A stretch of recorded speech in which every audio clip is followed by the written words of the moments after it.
महापुराण में ये भी कहीं नहीं लिखा कि तुम भगवान को 108 या 1008 या 1008 बेलपत्र समर्पित करोगे तो शिव जी प्रसन्न हो जाएंगे।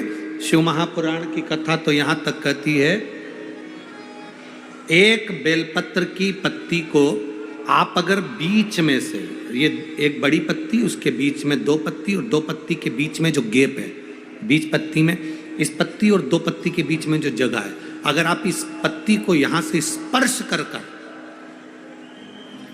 इस पत्ती को यहां से स्पर्श कर कर शंकर भगवान के शिवलिंग पर अगर आप श्री शिवाय नमस्तुभ्यम कहकर, पंचाक्षर मंत्र नमः शिवाय कहकर, षडाक्षर मंत्र ओम नमः शिवाय कहकर यदि शंकर के शिवलिंग पर समर्पित करते हो तो वो 108 बेलपत्र का काम कर जाती है। पकड़ने का स्थान देखिए,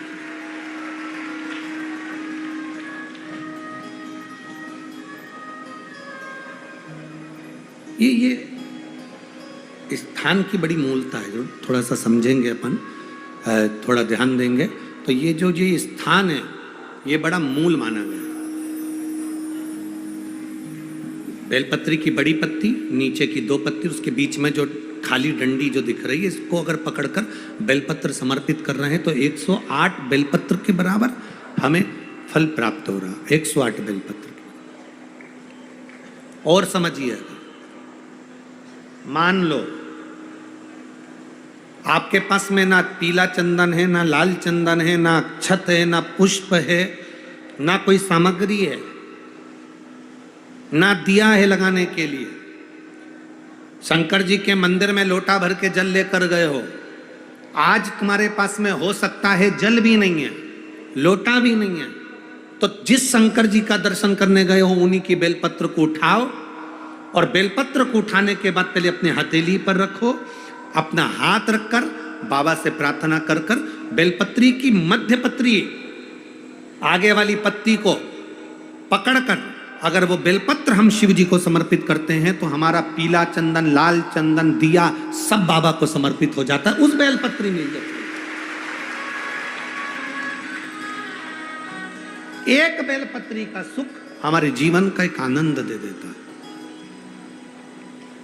हम तो यहां तक कहेंगे, अगर कभी जिंदगी में तुम्हें लगे कि गुरुजी मेरा पैसा फंस गया नहीं मिल रहा है, या मेरा पैसा अटक गया नहीं मिल रहा है, या मेरा घर में धन नहीं है, बहुत तकलीफ की जिंदगी चल रही है, आप ये बेलपत्री का जो दो पत्ती है ना, ये दो पत्ती इस जगह से पकड़कर, आपको लग रहा है कि पैसा नहीं है, काम बहुत बड़ा अड़ा है, बेटे की शादी, बेटी की शादी, या मकान या दुकान, कोई काम अड़ गया, ये दो बेलपत्री की पत्तियों को पकड़कर अपनी कामना कर कर शिव जी को समर्पित करो और एक लोटा जल बाबा को चढ़ाना प्रारंभ करो। 20 से 22 दिन इंतजार करना, मेरा बाबा हाथ पकड़कर कुबेर भंडारी भंडार जरूर करेगा।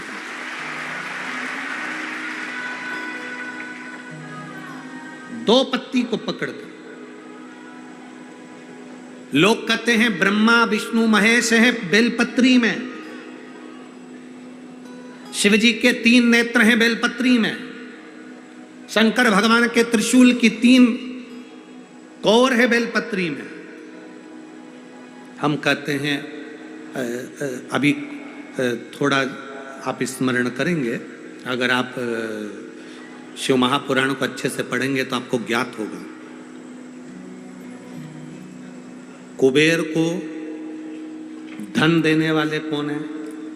बोलते जाओ जरा जमकर, कुबेर भंडारी, कुबेरेश्वर महादेव, मतलब शिव शंकर कुबेर को धन देते हैं। जिस समय पर भगवान विष्णु संपूर्ण विश्व के कल्याण के कार्य करने लगे, कुछ नहीं हाथ में रहा, तब लक्ष्मी से उन्होंने धन लिया। आपने उन्होंने तिरुपति बालाजी की कथा सुनी होगी, 60 रुपए पति बालाजी की कथा सुनी होगी। लक्ष्मी से धन लिया, लक्ष्मी इन जीवों के कल्याण के लिए तो मुझे धन दे दे। लक्ष्मी ने धन दिया। एक दिन नारायण ने पूछ लिया लक्ष्मी से, लक्ष्मी मैं नारायण, मेरे पास भी संपदा की कमी नहीं, पर तेरे पास लक्ष्मी इतनी संपदा कहां से आती है? तेरे पास इतनी संपदा कहां से आती है? लक्ष्मी जी कहती हैं, मेरी मां ने, मेरे पिता ने मुझे केवल एक ही बात सिखाई थी, किसी के आगे हाथ नहीं फैलाना है, शंकर की स्तुति करना है। लक्ष्मी जी कहती हैं, जब मुझे जरूरत पड़ती है मैं कुबेर को साथ में लेकर पहुंचती हूं। बेलपत्री की ये बीच वाली पत्ती है शिव, माता लक्ष्मी और कुबेर उन दोनों के सामने हाथ पसार कर कुबेरेश्वर महादेव से मांग रहे हैं, भगवान शंकर से मांग रहे हैं।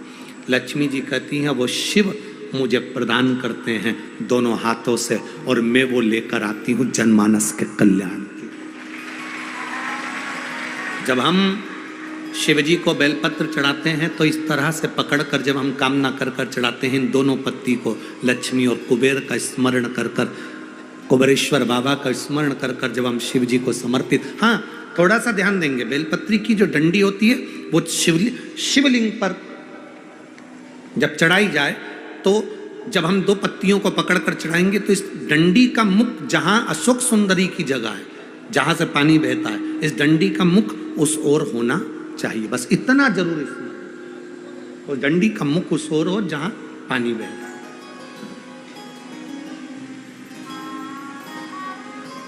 जिस जगह से जल बह रहा हुआ उस ओर।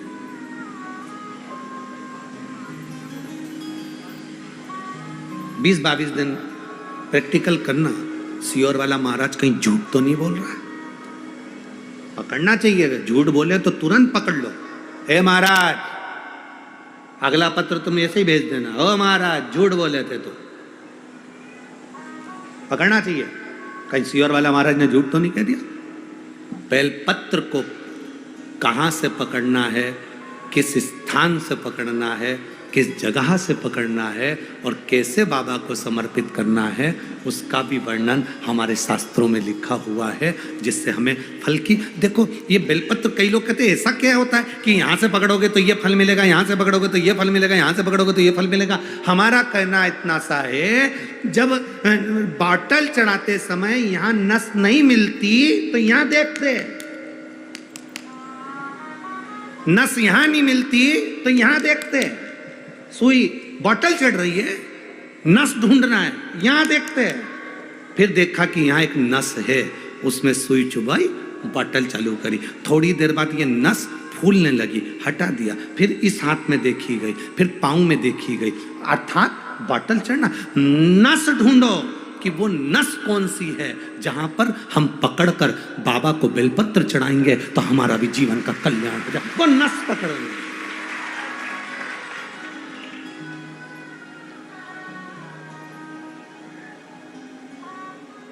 पहले के लोगों क्या भगवान की पूजन नहीं करते थे? करते थे। पहले के लोग क्या शंकर के मंदिर नहीं जाते थे? जाते थे। पहले के लोग क्या बेलपत्र नहीं चढ़ाते थे? चढ़ाते थे।